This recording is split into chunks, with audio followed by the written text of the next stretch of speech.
Not all chest exercises are created equal. This is especially true for guys like you and me who are looking to get the biggest bang for our buck in the gym. Today, we're not just talking about exercises. We're dissecting them, ranking them, and helping you decipher which ones are worth your sweat and effort.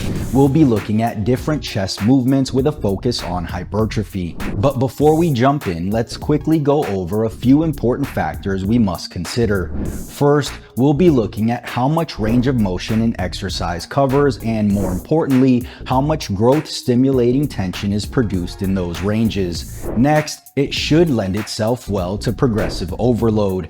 Pushing your limits and challenging your muscles to adapt is the name of the game. Be it through reps or load, an effective chest exercise should allow for consistent progression. And lastly, it has to be safe and stable. This will allow you to have the best mind-muscle connection for maximal pec activation while feeling good on the joints and safeguarding against pain and potential injury. And the greater alignment an exercise demonstrates with these criteria, the more conducive it is to muscle growth, hence warranting a higher ranking. Our ranking system is going to be simple. We'll be tagging each exercise as S for super, aka the best chest exercise you can do, while the worst would receive an F, with some of the exercises falling in between. And we'll be dividing the exercises into two main categories: compound and isolation. So without further ado, let's jump right in. Exercise number 1, push-ups. Push-ups are a fundamental exercise that I believe everyone should be able to do and do well. However, for many individuals, achieving significant muscle growth solely through push-ups can be quite challenging. The reality is, to reach the level of muscular development you're aiming for, you'll likely find yourself grinding out an extensive number of reps to failure, as research shows that training to failure is better for muscle growth. This is especially true for lighter load training. However, it's important to acknowledge that higher rep ranges also bring about increased fatigue and risk of injury, which is obviously not desirable, especially as we age. Additionally, its range of motion can be a bit limited since you can only go as low as the floor. Thankfully, this limited range of motion is easily addressed by performing them at a deficit. And as for loading the exercise, this can be achieved by adding a plate to your back, using bands, or wearing a weighted vest. By increasing the intensity with these variations, you can maintain a more optimal stimulus to fatigue ratio. That said, while push-ups do have their place, especially in home workouts, it's essential to recognize that they may not offer the same level of targeted muscle engagement and overload as weighted exercises. For these reasons, as a muscle building exercise, I'll be putting push-ups under the C tier as an okay pressing exercise. Exercise number 2, dumbbell fly. Dumbbell flies are popular and a staple in many programs. They train the pecs through horizontal adduction, allowing you to achieve a full stretch under load. However, the traditional dumbbell fly fails to provide significant tension at the top half of the range, where the pecs are in the shortened position. In terms of safety, there's a reason these are never performed using heavy loads. Thus, while they can provide a great pump, they don't really lend themselves well to progressive overload. All in all, the dumbbell fly is a good isolation movement. While the risks may be mitigated with proper form and technique, there are safer and more effective alternatives, so I'll be putting it under the B tier. Exercise number 3, flat presses. This movement allows for consistent and somewhat faster weight progression, facilitating ongoing gains in chest size and strength. It has existed for eons in every muscle and strength gain program for a reason. If barbells cause discomfort in your shoulders, elbows, or wrists, you can always swap them out for dumbbells. This gives you more freedom to press in a way that is most optimal for your leverages. It also allows for more range of motion and gives you more adduction at the top, since you can move your hands closer together as you press. Barbells, on the other hand, are a bit more stable. Because of this stability, you can actually lift about 20% more since the tension is not being distributed to other muscles. Ultimately, Ultimately, the flat bench press is a must for any training program where the goal is muscle size and strength. Thus, I have to rank these in the A tier for chest exercises. Exercise number 4, incline presses. The incline press shares the same benefits as the flat press due to its versatility and, more importantly, its similar ability to drive both hypertrophy and strength through progressive overload. Just remember to keep the incline around 30 degrees, as this study shows that a 30-degree incline was the sweet spot for upper pec activation, while higher inclines shifted emphasis to the front delts and lower inclines emphasize more of the middle and lower pecs. And whether you opt for a barbell or dumbbells, the incline press puts you in a great position to lift heavy and thus progress continuously. That said, the incline press goes right alongside the flat press in the A tier. Exercise number 5, the pinch press. Pinch presses encompass any pressing exercises where you're squeezing weights together throughout the entire range of motion. Whether it's using a single plate, 2 plates, or dumbbells, the focus remains on the constant contraction of the chest muscles. While they do offer a good squeeze at the top of the movement, one of its primary drawbacks is the limited range of motion, since you'll be stopping a few inches off the chest. With the arms remaining tucked in, there's also almost zero adduction, thus the chest muscles fail to experience elongation. Additionally, due to the nature of the exercise, heavy weights and progressive overload are challenging to achieve. While the pinch press may serve as a decent finisher for those of you seeking an awesome pump, they fall short in terms of effectively promoting muscle growth. Unfortunately, I'm going to have to put this exercise at the bottom of the list in the F tier. Exercise number 6, cable crossovers.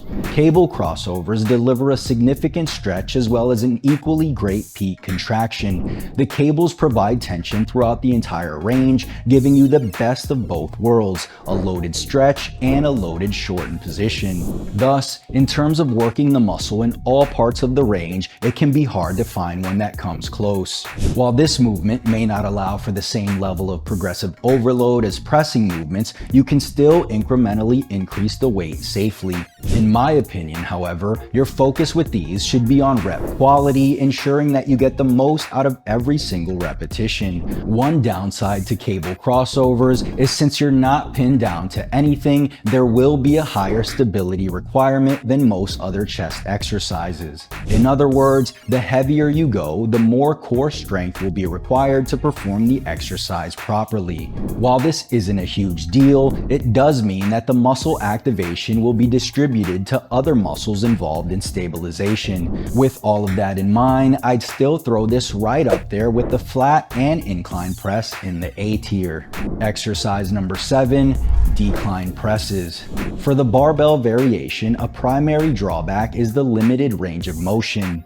In a decline press, you lower the bar towards your upper abdomen, and because of how your torso is positioned, you won't get as much of a stretch even when compared to a flat or incline barbell bench. And while the dumbbell might solve the range of motion issue, it's not without its drawbacks as well. For dumbbell decline presses, the setup can be awkward, especially as you go heavier due to your inability to use your feet to kick the weights up into position.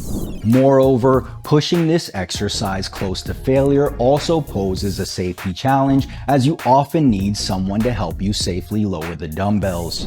Despite these challenges, the decline bench press has its pros. Studies and looking at biomechanics alone tell us that decline presses are great for targeting the lower pecs. Decline presses also minimize front deltoid involvement since they involve less shoulder flexion. That said, if you're feeling the shoulders too much during pressing movements, this may be a better alternative. While I initially wanted to put it under the C tier, its shoulder friendliness, especially for those with shoulder issues, moves it up a bit into the B tier. Exercise number 8, Pec deck flies. The pec deck machine offers a similar stretch and contraction as the cable crossover, but with added stability. However, the pec deck is somewhat comparatively restricted, fixing your arm movement in a single plane as opposed to the versatility of the cables. Thus, this movement might not be best for everybody. While it does score on stability and loadability, it slightly lacks freedom of movement. But nonetheless, I think the pros outweigh the cons, so I'll be putting it right under cable crossovers in the B tier. Exercise number 9, the converging machine press. This type of chest machine incorporates a converging motion which involves the handles moving closer together as you press. It facilitates the all-important horizontal adduction, providing a unique advantage over traditional chest pressing variations. The mechanics of the movement also facilitate a deep chest stretch in the lengthened position and maintains constant tension throughout the range of motion. With your pecs being active throughout the entire exercise, it ensures your chest muscles experience maximal hypertrophy stimulus.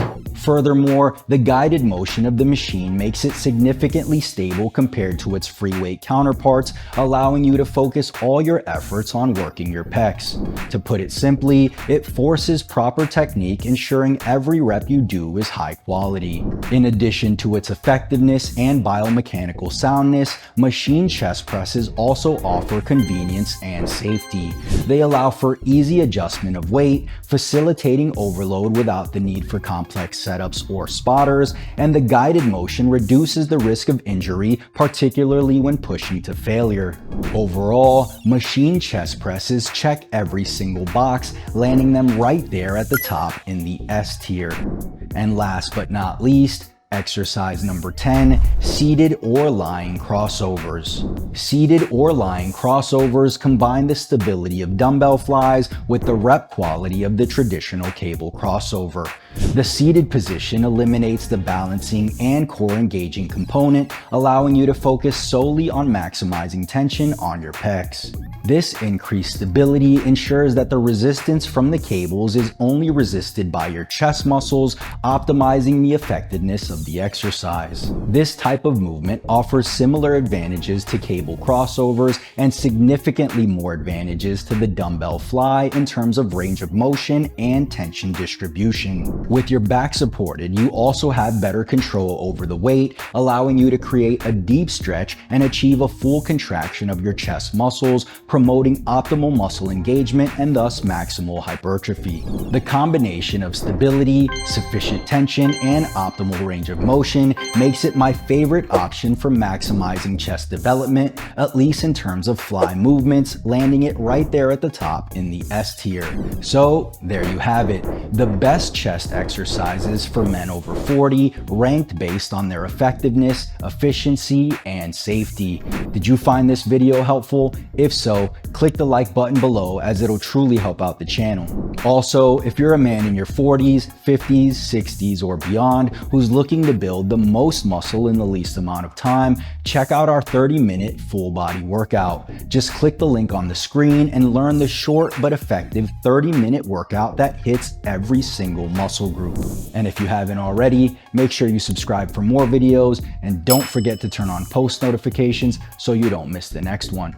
Peace.